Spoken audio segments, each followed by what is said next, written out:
Welcome back to Broadcast Obituaries. We're doing episode 6 today. My name is Aaron, one of your hosts. I am your other host, Rob, and that episode is called Our Mrs. Reynolds. This aired Friday, October 4th, 2002. Mal and his crew go to a planet and they party with the locals. When the Serenity leaves the planet, Mal finds a beautiful woman named Saffron sneaking in the ship and who tells him that she is his wife. Woohoo! He got married. Mal got hitched. What? This is a pretty good episode. I love this episode. I always have. This is one, honestly, that stands out in my mind. Whenever I think about this show, I think about this episode. It's the first thing that comes to my mind often.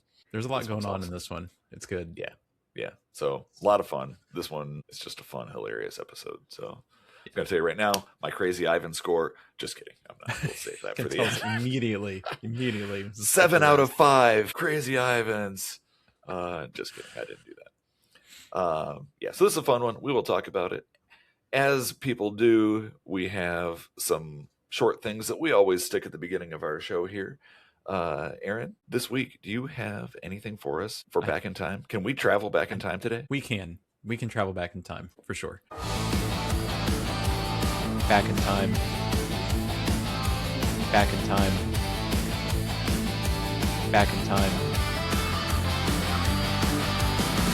I might hurt some feelings here, Rob, but as we've been going through our Back in Times in 2002, and last week we were reduced to going through the New York Times bestseller list. I'm sorry, but also it's fine. I'm not sorry. Yeah. I know it was just personal for you. You're just getting what you need out of it.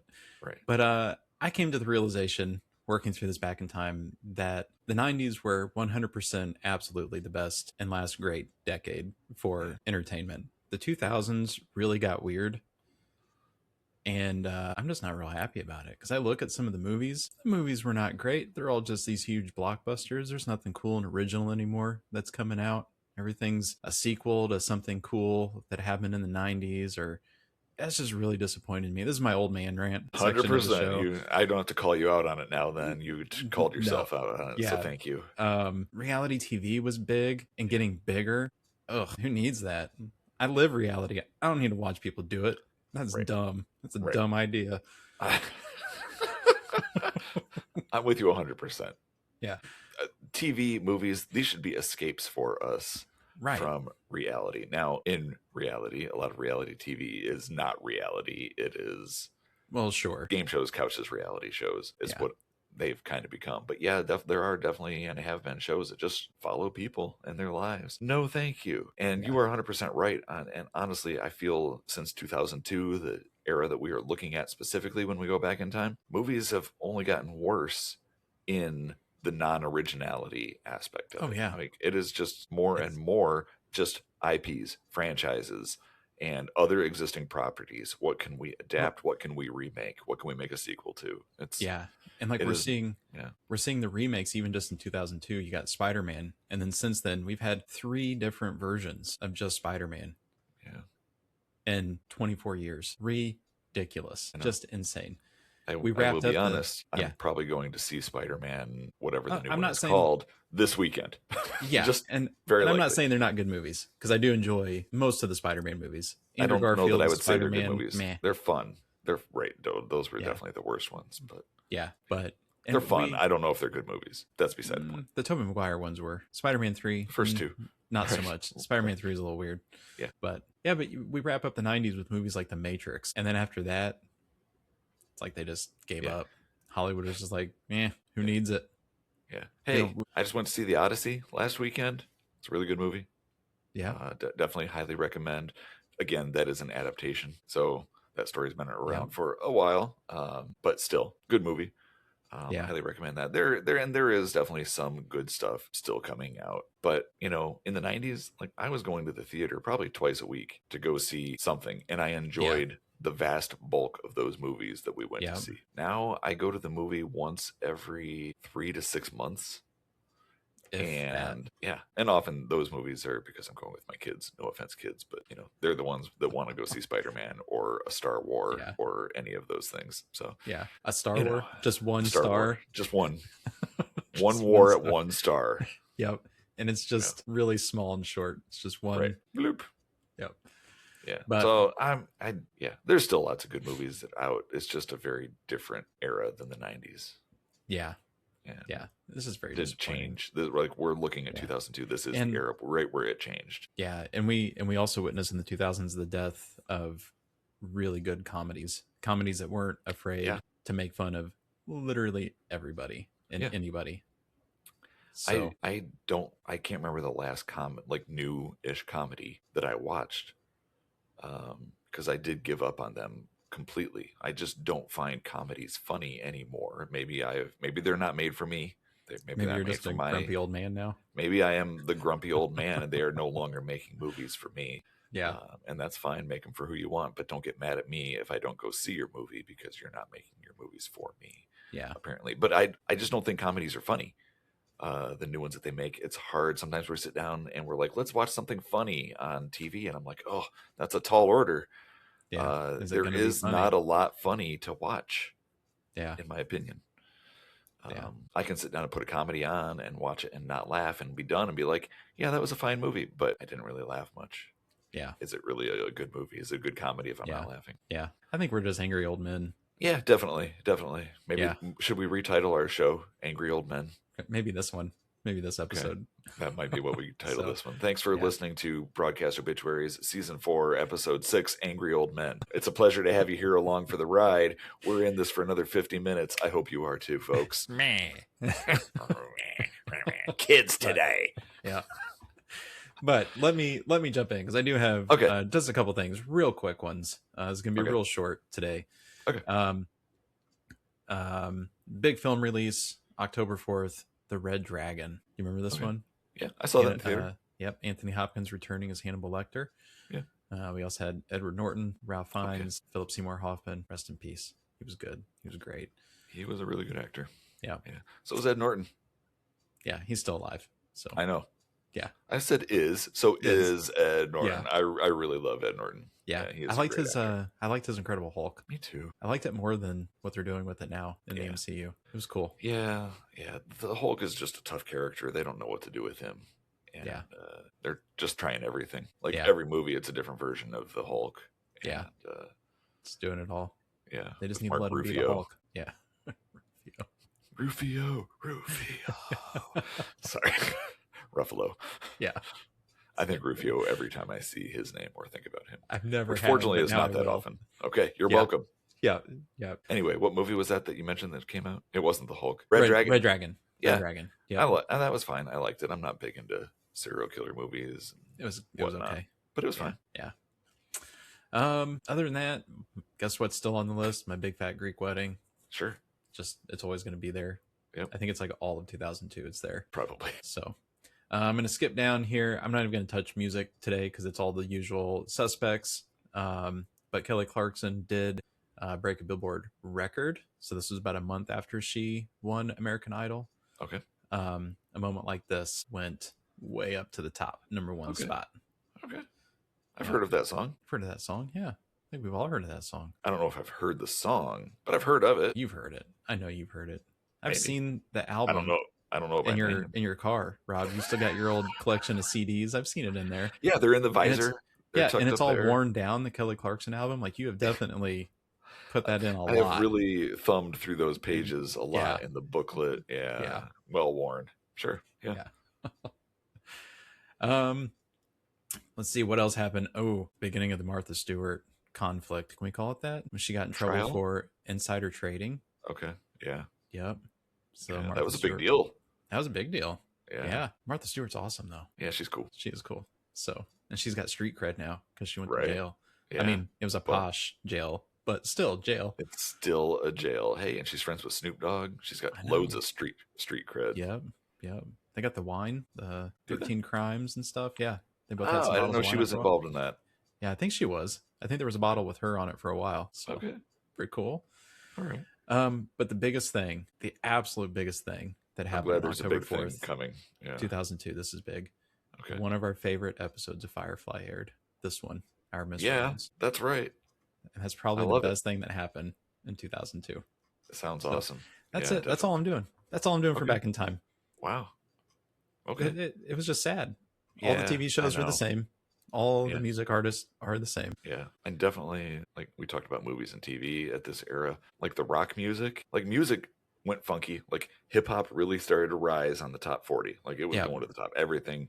We had some alt rock back in the 90s that would land on the top 40, or just some like good pop rock. Rock is nowhere to be found on the top 40 by this point. Nope. And the rock that we do have, like the Billboard modern rock tracks, it is all just of an era that did not appeal to me for the most part. Like just, like I'm thinking of Papa Roach and the Chili Peppers, and just like that era of like rap rock.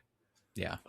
That just doesn't appeal to me personally. Yeah. So big changes at this point, turn of the millennium, and things have just changed all over pop culture. Got weird, man. Got so weird. Yep.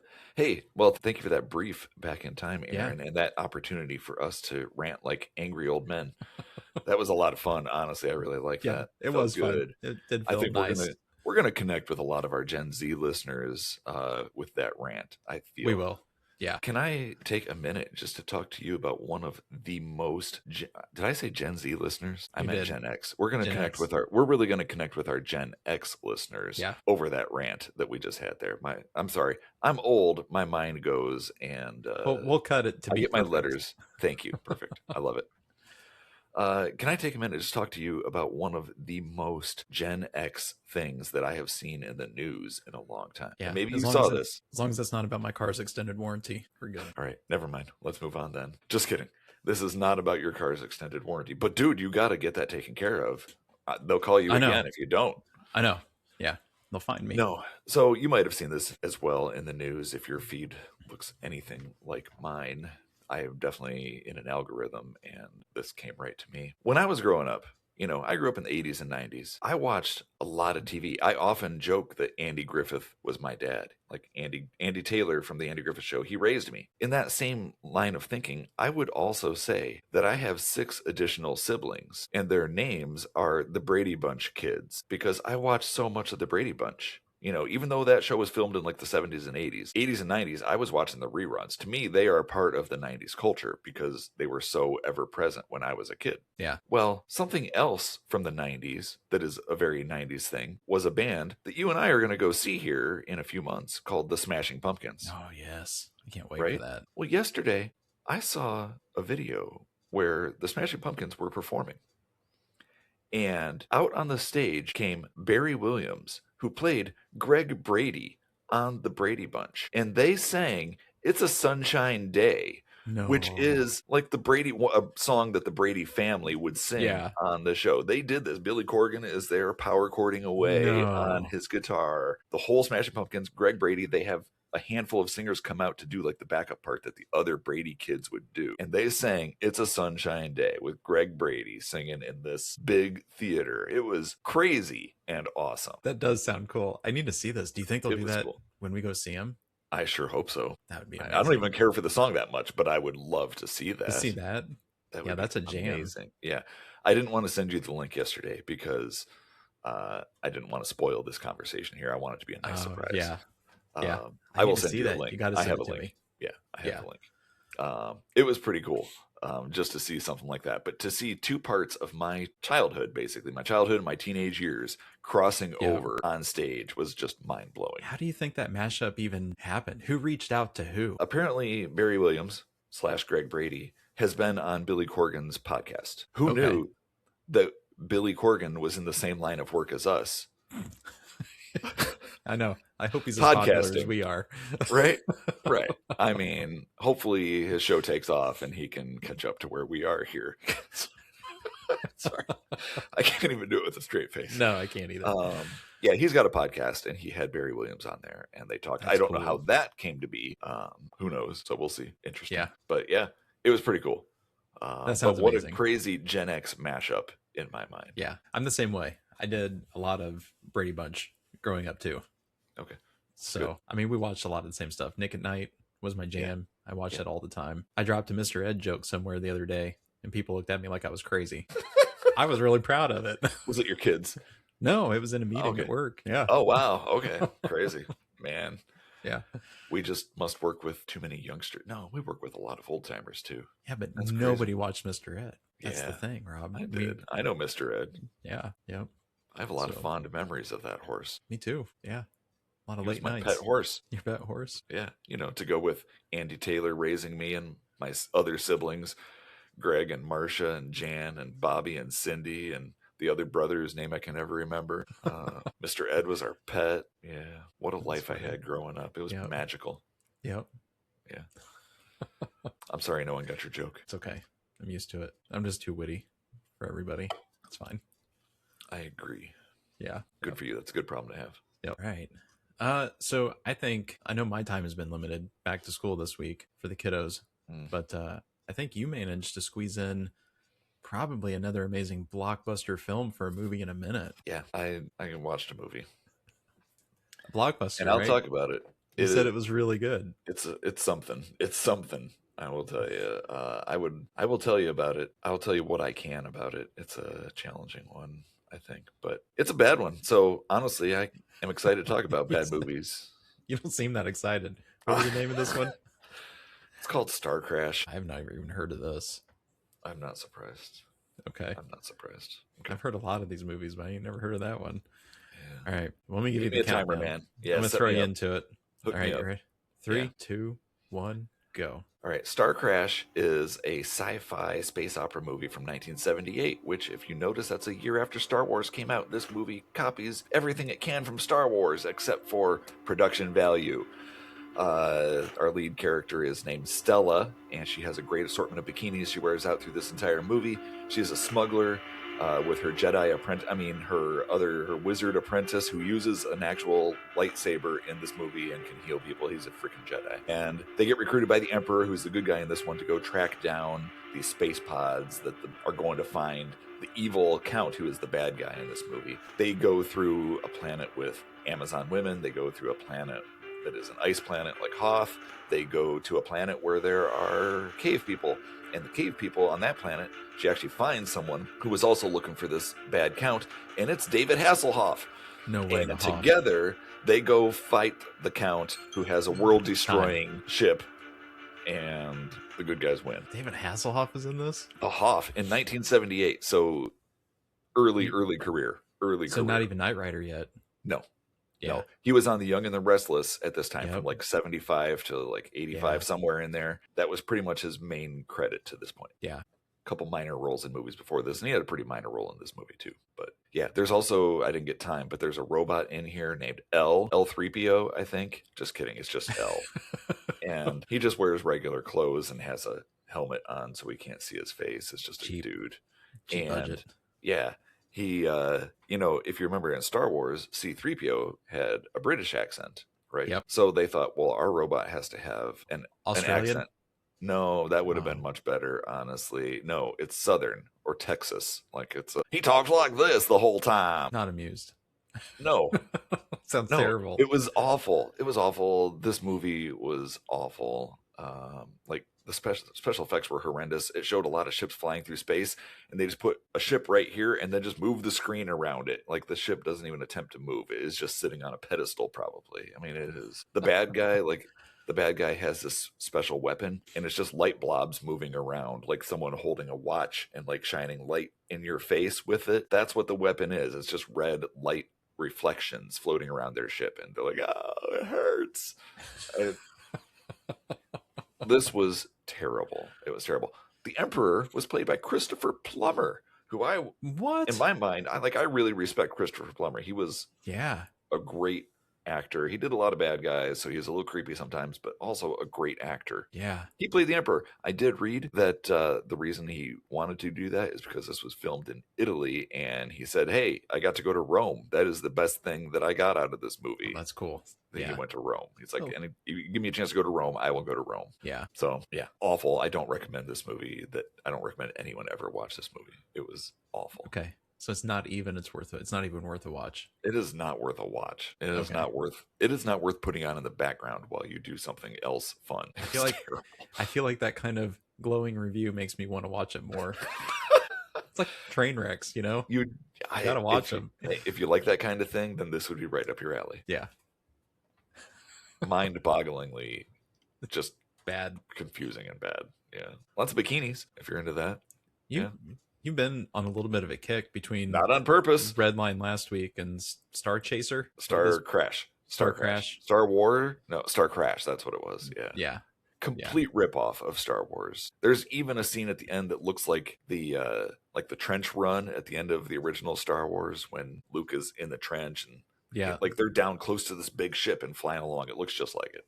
It's insane. It's sad. So sad. It is. Nothing original. We were talking like in 2002, that's when movies started to not be original. It started in 1978 apparently. Yeah. Well, the bad redos have always been a thing. The cheap there've ones always been knockoffs. If something is popular, there's always going to be a bunch of knockoffs of it. You know what I would like to see is like an inception of knockoff movies where you take Star Wars and then Star Crash and then somebody's like, I want to remake Star Crash but on an even cheaper budget. I want to see that movie. Well, and I've heard this theory around. Hollywood likes to take these movies that we loved from our youth, our childhood, other people's adulthood. They want to take these old movies that are well beloved and remake them. Why aren't they remaking bad movies? Like, take a movie that sucked and make a good movie out of it. Do it right. Yeah, right? Why take something that I liked and then make a version that inevitably is going to be worse? Whether it actually is or not, it can't compare in my mind to a movie that I loved. Yeah. An objective person might be able to look at it and say, the new one is better. It doesn't matter. It is, to me, a worse movie because I love the original. If they remade Back to the Future, I'd probably see it, and I would hate every minute of it. Well, yeah. It'd be like a spite watch. And I would do my best to tear it down. Not that anyone listens to me, but I would be like, oh, what a terrible movie. It's awful. The original is so much better because I'm an angry old man. And that would be like, take a movie that just sucks. It's terrible and do it right. And do it right. Make a good version. Take Star Crash and make a good movie out of that. Yeah. And so many movies from the 80s and 90s were a product of their time. Like RoboCop could only exist because it was made in the 80s, and then they try to remake it. Yeah. And it completely misses the dark comedy satire that RoboCop really was. Yeah. Because they try to make it more serious than it should be. Yeah. And you miss those things and it just doesn't work. Yeah. So I agree. Take the premise of a really bad movie and just make a good movie out of it. Yeah, I'm with you. All right. Should the angry old men switch over to Firefly? I guess. Yeah, let's talk Firefly. That'll make me happy again. I'm kind of grumpy. Grumpy. This will be good. This will be good. We'll carry that energy in. Right. And we'll turn it around.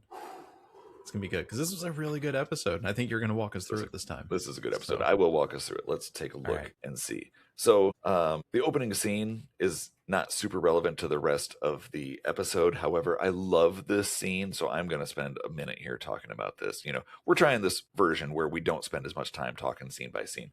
But this one is hilarious. It's an old westy type of planet. There's a wagon with horses coming through the river, and these highwaymen come up, and they're trying to rob it. And you see the two people in the front kind of have their heads down. Cowering. They look scared. They are. They're kind of cowering. You're right. And the leader of the bad guys, he's telling them he's going to rob them. He wants whatever they got. And I think maybe you're going to give me a little one-on-one time with the missus.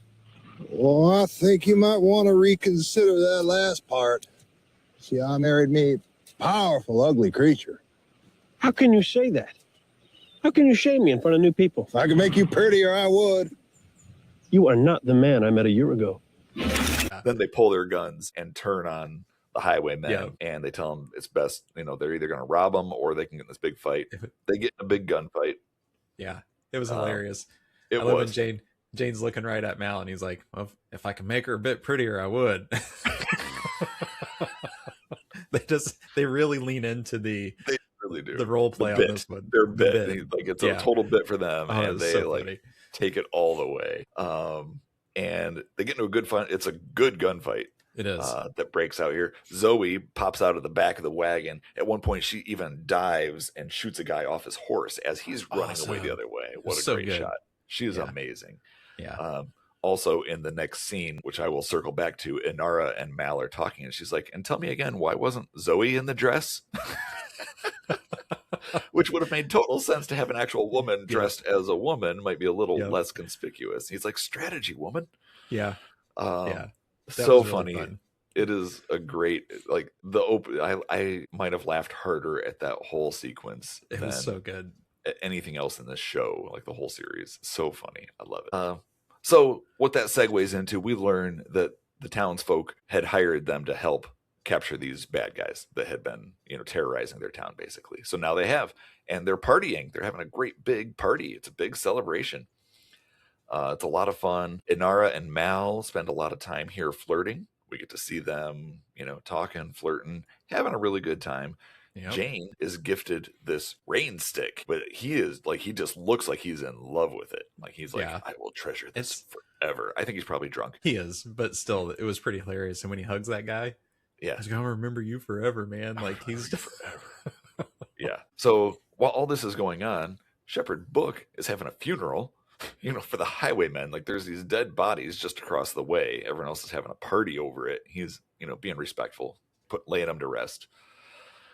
There's a townswoman there, and she and Mal are kind of talking. Like we just see the party going on. There's not a lot of dialogue at this point. She gives him a nice flowery little hat, and then he drinks something out of a bowl. He does a little dance with her. We cut away the next day. The ship is taken off, and Mal is stowing away some of the gifts that they were given. The townsfolk, they couldn't really pay them, but they gave them as many gifts as they could. And the ship is in space, and he's putting something away, and all of a sudden he sees that girl that he was dancing with, and he is shocked, and she says, well, I'm supposed to cleave to you now. And he says, Tawaba who?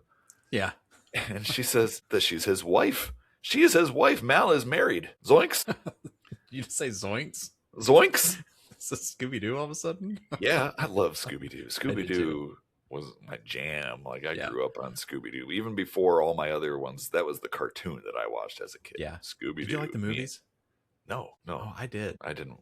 I was too old for them, I think, by the time they came out. Yeah. You got to remember, I am significantly older than you. Significantly, people. Yes. Significantly. Yes.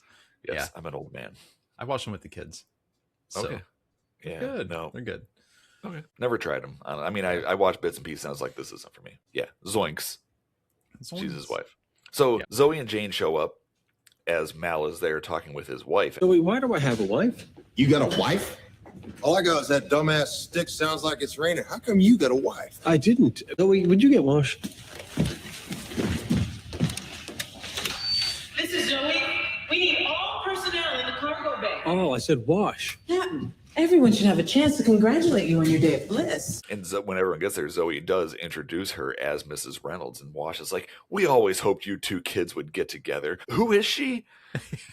Just funny. Mal makes his wife cry, and Kaylee's like, oh, it's okay. He makes everyone cry. He's a monster.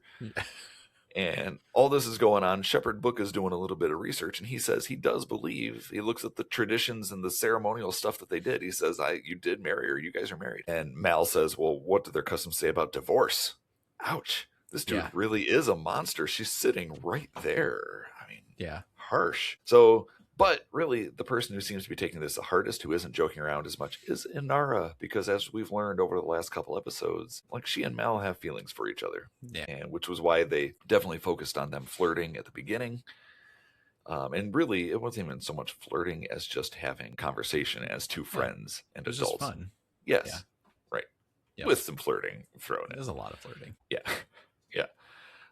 So he chases her down, chats her up for a little bit. She says she'd be a good wife. He's like, well, I'd be a terrible husband. And, he's not even trying to blame her. He's just like, I shouldn't be doing this. This isn't for me. He says, basically, we've got 5 days till we get to the next planet. They couldn't turn around because some of the highwaymen that they killed had people looking for them now. So they couldn't just turn around. They have to go to the next planet. It's 5 days till they drop her off. So she's like, great, I'm going to go cook you a meal. She also mentioned her name is Saffron. Shepherd Book pops up out of nowhere. This was so funny. He's like, he's read up on divorce. He says it's very rare. I can reach out to her pastor, to get his dispensation, basically. And then Shepherd Book warns him. If you take sexual advantage of her, you're going to burn in a very special level of hell. A level they reserve for child molesters and people who talk at the theater. So funny. He lays it on thick. He does. Even when he walks away, he's like, special place in hell. He's like, just don't take advantage of this young woman. That's right. It is a big deal to him, Although, I mean, we got to figure this out. I mean, technically they're married, but if he doesn't want to be married, then he probably should abstain from taking advantage of her. And that's what he's trying to avoid here. He goes in. She has made him a very nice meal. Zoe and Wash show up. I love Zoe and Wash. We'll have to talk about this scene. Saffron, yes. We will come back to it. Yeah. But she, he can't even eat all the food because he's already eaten. So he just walks away. And she even wants to wash his feet. He's like, "No, I'm out of here." So, but Mal doesn't go. He goes to see Inara. I thought he was going to the bridge or something. Really, what is there for the captain of a ship to do like this, like on the bridge? Basically, you need one person flying the ship. Mal kind of, I guess, just runs everything else. He doesn't need to be on the bridge like he's Jean-Luc Picard or anything. He can be wherever he wants on this boat, space boat. He goes to see Inara because he's basically trying to hide from Saffron. And they have this whole conversation. He kind of wants to pick up where they left. He wants to tease and flirt and just be with a friend, basically. Yeah. I don't know that he sees the other people, his crew, as his friends. He sees them as his crew. Right. Inara is like, she's there as like a contractor, basically. So she's part of his crew, but she's a little different. He doesn't control her. He doesn't control her like he does the others. That's right. So he kind of sees her as his friend. She wants nothing to do with it. She is upset. She is upset. He even says, "I can't tell if you're upset that I got a wife or that I don't want to keep her. Like, what are you mad? I'm not sure which part you're mad about." We don't really know. So, let me check my notes here. He steps out. He says, "Why is it?" He's like, "What does he say?" He says he walks out. He says, "I wasn't looking for a fight." And then he turns around and Jane is standing there with this big gun. It was a good scene. This is a good scene. And basically, what it comes down to, he's trying to trade his favorite gun for Saffron, like she's a commodity to be traded. Yeah. It is crazy. There is some funny stuff there. They pass by this asteroid, though, and we see cameras or something like flash and flicker on this space rock. Then we see that there's people actually watching that. We find out they want to catch that ship. They're talking about some kind of net. They're going to try to catch this ship at some point. We don't come back to them for a while. Yeah. Zoe is also mad about this whole scenario. She's mad at Wash because sometimes wives just need to be mad at their husbands, I think. She's mad that he didn't turn around and go land on that planet and get rid of her, like it's his fault. Yeah. I like when he's talking to her and he said, "When did this stop being funny?" Yes. It's like, I don't know what's going on anymore. Dude, I have been in that situation where I'm like, this is a great, funny conversation we're having. All of a sudden, I'm like, why am I in trouble? Yeah, what happened? What changed? When did this stop being funny? Yep. This is where the episode really picks up. Mal goes to his quarters. Saffron is waiting there in his bed. She's naked. She's all sorts of necky.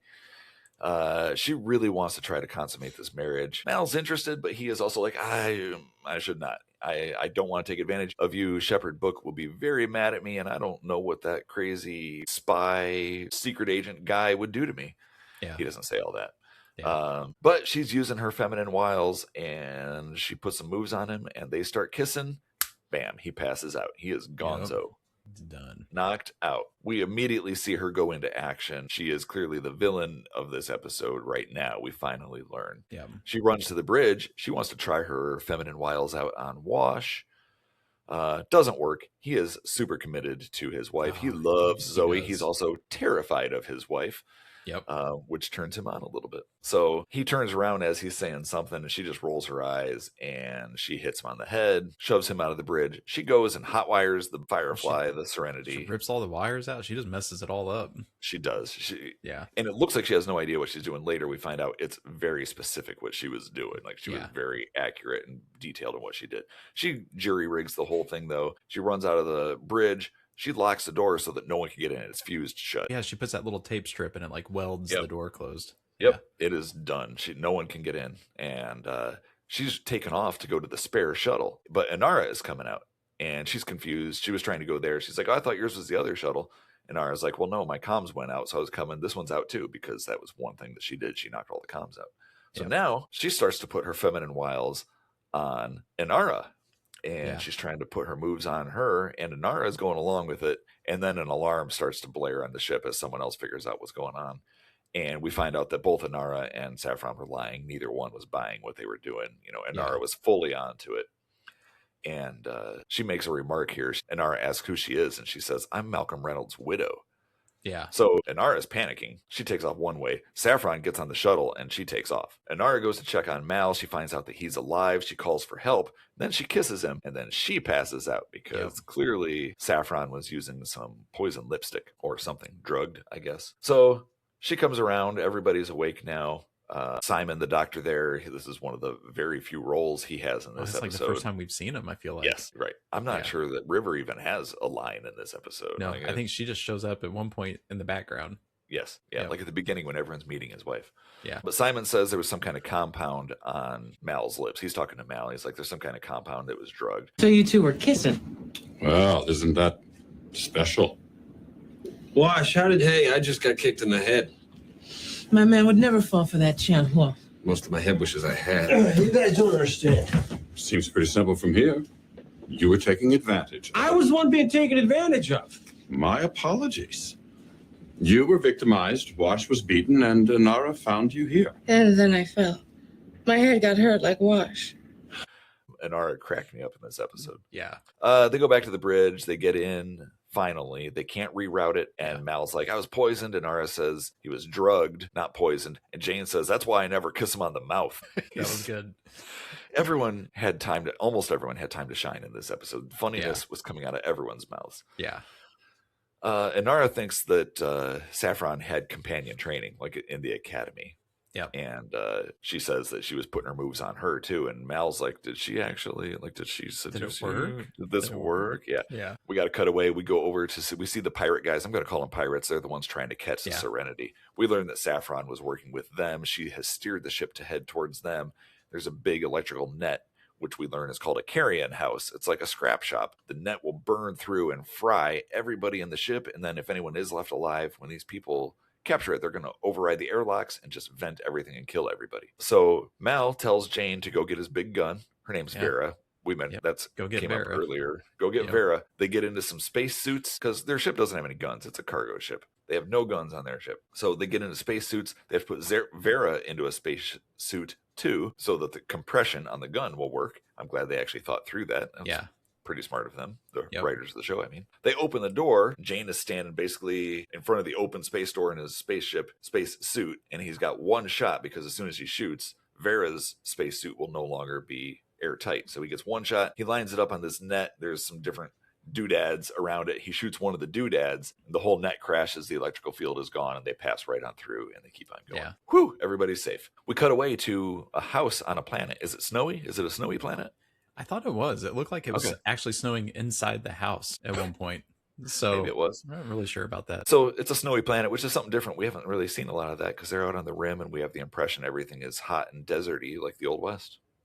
Yep. Saffron is there. Mal comes busting in. Honey, I'm home, he says. They wrestle. Yep. And he wonders, like, he's like, why the big act? There must be a lot easier ways to steal. And she says, you're assuming that the payoff is the point, which is interesting. Like, she likes the game of what they're doing here, what she's doing. Yeah. And she wonders how they found her. I was wondering the same thing. Apparently, there weren't many places that shuttle would make it to except for that house on that planet. So that's how they got super easy to track. Yes. There's only one house she could get to. It's got to be that guy. Yeah.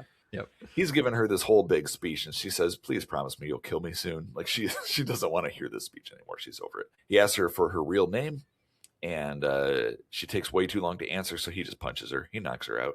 Yeah. He's like, I was surprised by that. You only would have lied anyhow. Me too, but she earned it, honestly.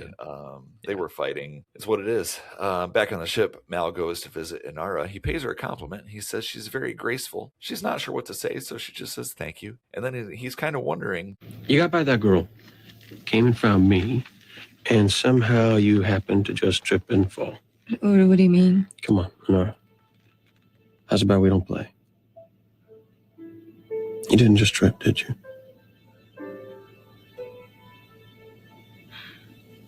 No. Oh, isn't that something? I knew you let her kiss you.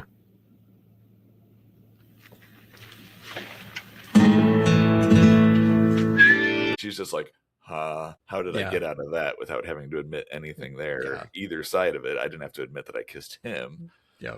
Would you imagine the panic she felt thinking that he knew? Yeah.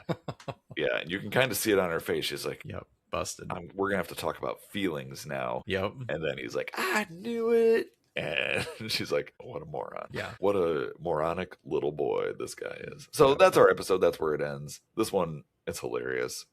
So really good. So much comedy in this episode. So funny. Yeah.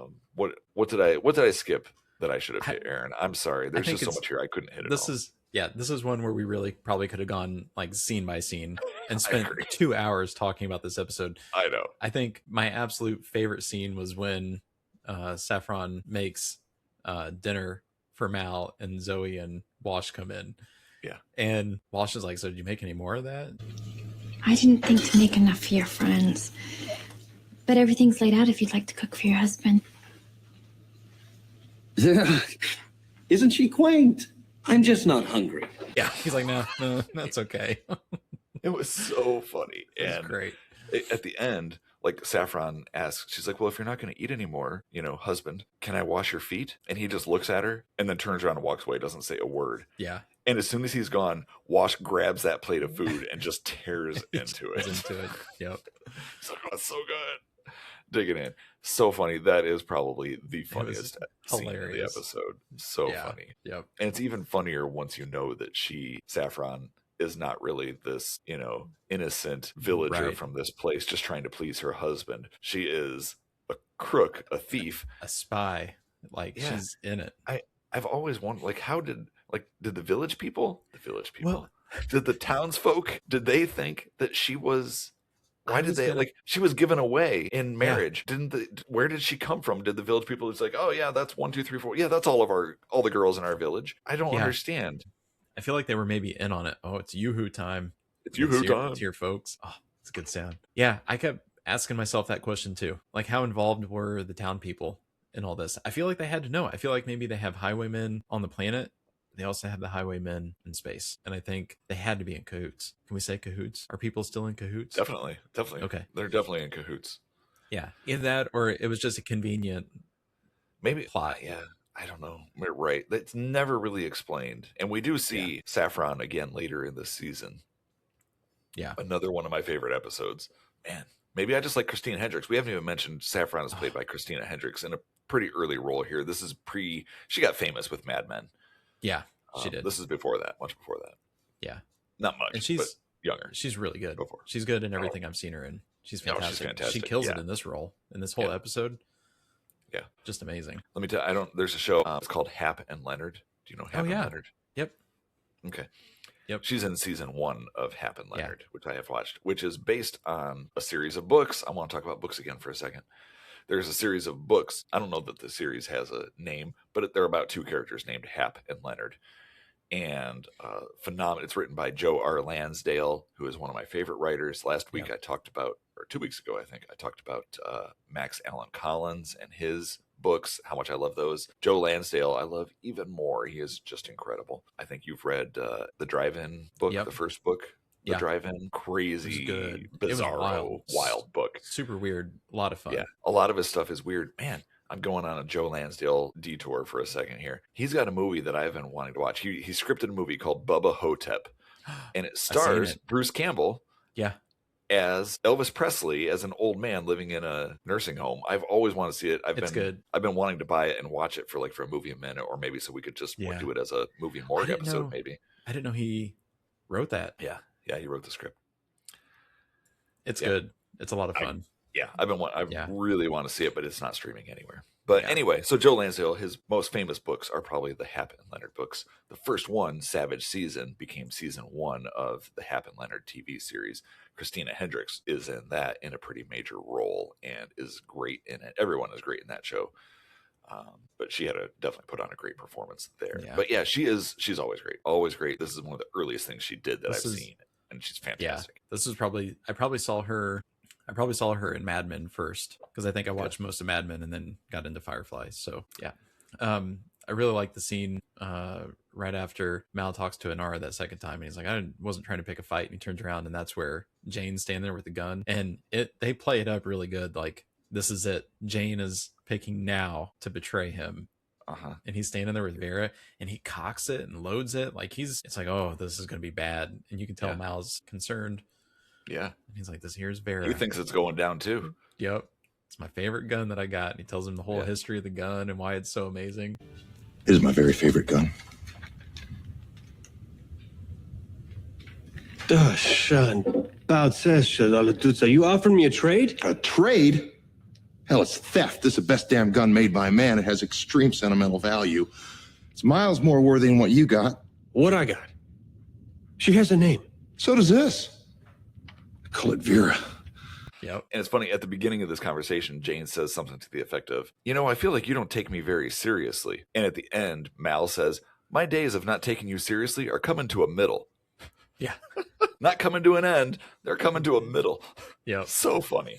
So funny. This episode, just comedy all over. It is all funny. Even Shepherd Book, his comedy is different because he's like a threatening type of comedy, but it is still funny. He's not intending to be funny like Mal there is being funny. Wash is always trying to be funny. We've always wanted for you two kids to end up together. He's trying to make jokes. Shepherd Book is not making a joke, which makes it funny. It's genuine. But it seems funny in the situation. I liked on the bridge after Saffron does her espionage and they're all standing on the bridge talking and they're trying to fix the console and the controls and everything. And Wash is sitting there and he's like, look, anybody who's not talking about sex, leave. Anybody's trying to help, stay. I don't know why that one tickled me, but that's all they were talking about. It's funny, right? Yeah. Yep. And Wash Who was she like, was look, we're trying dead to in the water. seduce. Yeah. Yep. So funny. Kaylee had a few funny lines in this one as well. He makes everybody cry. He's a monster, like that. Yeah. Just some this one is just gold. The whole episode was good. It is all funny. Even Zoe, mostly Zoe's looks in this one. She doesn't like this woman taking care of her man, not Zoe's man, but Saffron is trying to take care of her man, Mal, and Zoe doesn't like it. She's like, no. That's not fitting. Yeah, because that's not her. And it's funny when Saffron is trying to put her moves on Wash. She's like, well, your wife doesn't seem to respect you. And he's like, people don't really get us at first. Yeah. Yep. He does a real good of playing uncomfortable, but staying. He looks so uncomfortable. Yeah, but he stays committed to Zoe. Mm-hmm. Yeah, the whole time. At one point, she's talking to him. Once he realizes she's putting the moves on him, he's like, whoa. But she's talking about the amazingness of space and all this, and everything she says sounds completely seductive and layered in innuendo. And she's standing there holding his hand, and looking out the windows, and he's just has this terrified expression on his face through the whole thing. Yeah, well, it's how she got Mal. That's how she tricked him. She told him this story, and it just sucked him in. Yeah, Yep. Wash was stronger than Mal, though. Right. Let's all remember that. Well, just remember, he had Zoe to contend with. True. And Mal only had Shepherd Book to contend with. I'm more afraid of Zoe, too. Yeah. We saw her shoot that guy out off his horse while she was diving out of a wagon. So cool. Yeah. Yeah. She's pretty It was a good gunfight. It was a good gunfight. Yep. Yeah. What do you think of this episode? You want to give us a review? Man, Dislikes. What didn't you like about this episode? What didn't I like? Yeah. Anything? I liked everything, Rob. I think this is probably one of the best episodes in TV history of a show. I really do. It's serious. You feel uncomfortable just watching Saffron on screen because something's not quite right. She's way too into this, want to be the stranger's wife thing. Yeah. But she also seems like that's maybe what she's really into because maybe that's the point. And then all the jokes are thrown in, and then you find out that she's there to help steal Serenity, and it works on so many levels, and everybody gets uncomfortable, but it's funny, but actually uncomfortable. I feel bad for Wash in that bridge scene. Yes. Because he is I do not want to be here right now. Yes. Literally anywhere but here. It's I kept waiting for him to just call his wife. I'm going to call Zoe and ask her to come be part of this conversation. Yeah. Or I wanted Zoe to walk in on the bridge. Yeah. I wanted her to show up there. Yeah. But she would have dealt with the Saffron quick. So I would have killed the episode right there. But yeah. I don't know. It was great. I laughed. I cried. It was amazing. It was just really good. So honestly, I'm going to give it 4.5 out of 5 crazy eyeballs. Nice. And I only do that because I think there were probably some missed opportunities to use Simon and River to add to some of the comedy. Specifically, River could have really lended a hand to this episode, and I was a little upset that they didn't even have anything going on. Really, didn't even try. Yeah. Okay. Yeah. So yeah, I get that. 4.5. I get that. Okay. Yeah. Nice. How about you? That's awesome. Definitely, this is my favorite episode so far that we've seen, and I might have something that tops it later on. I don't remember honestly, but from what we've watched to date, this one is my favorite. It is hilarious, but even aside from the comedy, this episode does a great job of illustrating the character of our characters, the character of this crew. It shows who they are along with their interpersonal relationships. You know, we see the decent man that Mal really wants to be and is. Like, he's a good man. We also see, you know, how good he wants to be. We see also his relationship with Inara. We see how that has grown just over the last few episodes. We can see how dedicated that Wash is to his wife and the dynamics of their relationship together, him and Zoe, even though they rarely talk about it to each other. And often, like, we learn about their relationship with Wash and Saffron. We learn about Zoe and Wash and how dedicated he is to her and afraid of her that he is.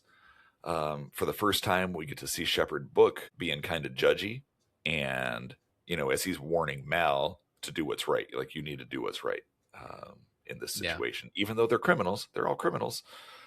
He wants him to do what's right. You know, they're the good criminals. They're like the Robin Hood of space, we'll call it. Jane gets some good stuff in here. I don't know if we learned anything new about Jane personally. We don't, but it's okay. He's funny, you know. So mostly comic relief, but he's still good. I agree. It would have been nice if we would see more of Simon and River. Even Kaylee, like Kaylee has a very limited role. She's only got slightly more to do here than Simon. But, you know, honestly, with a cast this big, we have 9 regular characters and a 10th character thrown into this episode with Saffron. It's just not possible to get everybody equal screen time. Yeah. And, you know, I know in the last couple episodes, one of our complaints was that some of the characters just don't have enough to do. Right. And you can tell, like, they put them in other situations, like where they were all playing cards trying to figure out how to escape Badger. Back in Shindig, you know, they put them in these situations just to give them something to do. Honestly, I feel like this episode was so full, there just wasn't more time. Like, there was no time to give to Simon or River.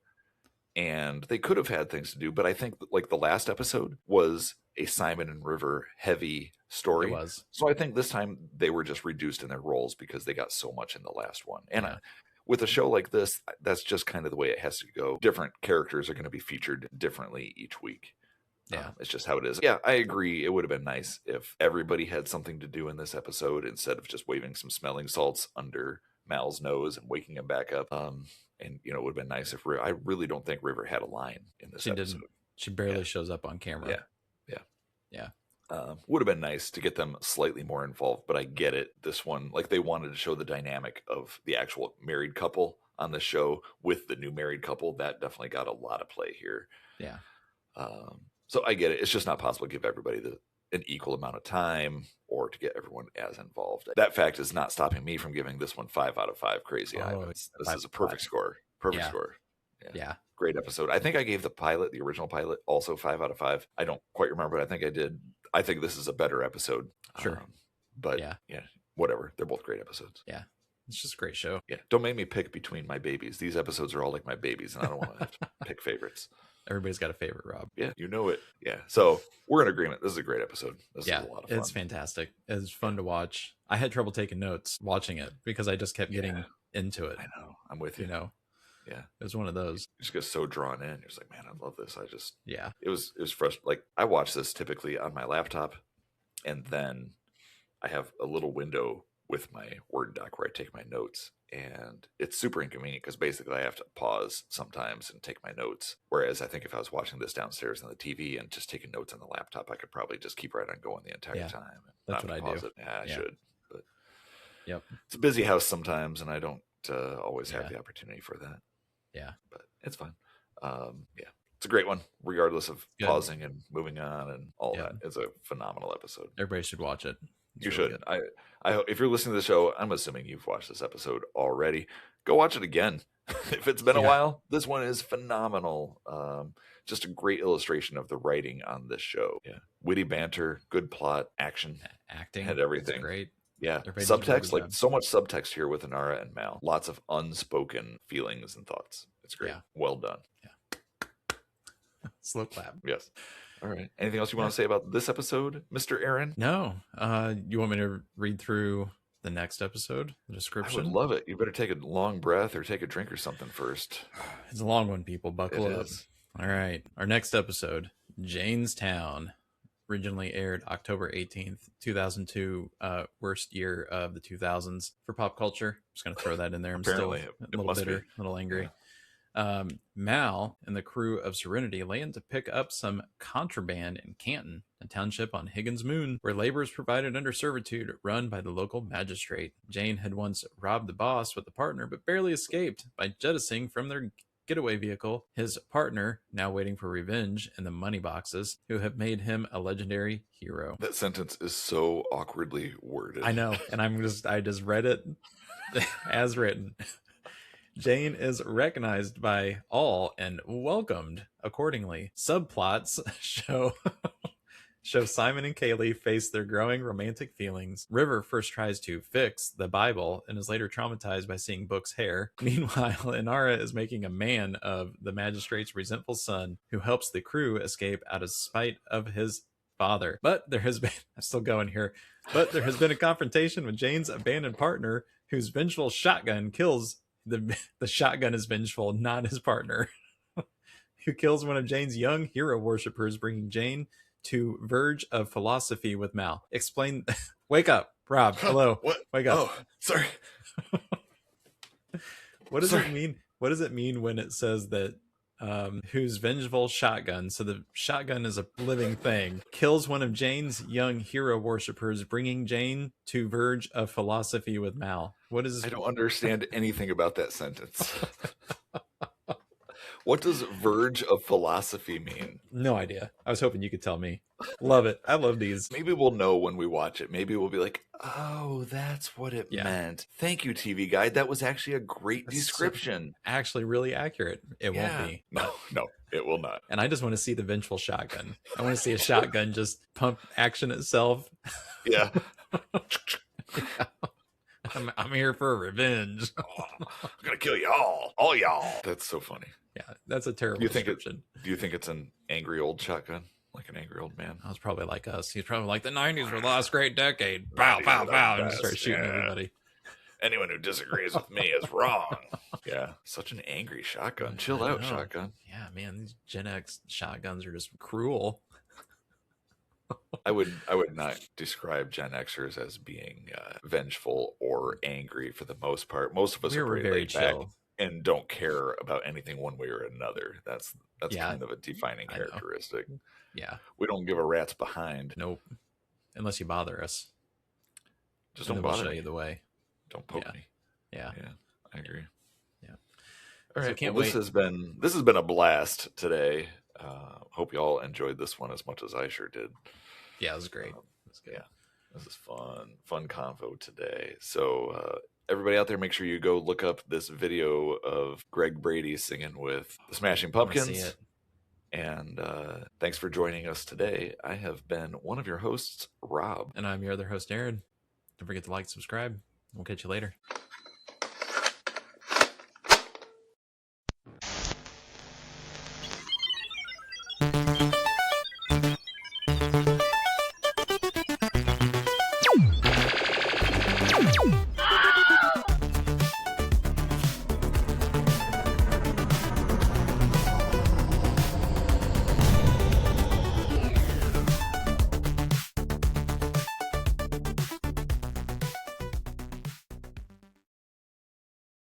Take a look at myself. Check my teeth. Yep, nothing in them. Okay. Yep, nice and clean. I'm good. All right. You know what? I used to work at FedEx, and I worked on the second floor. We called it the mezzanine. I worked up on the second floor of this building where I did my box sorting, and sometimes it would snow up there with us. Really? Yeah, in the middle of winter, because like all the big bay doors in the building were open, and sometimes I was like literally the doors are below us, and I would get snowed on, like I'd be working in the snow. Mostly it was because the snow was blowing in and up around, but still. Right. But yeah,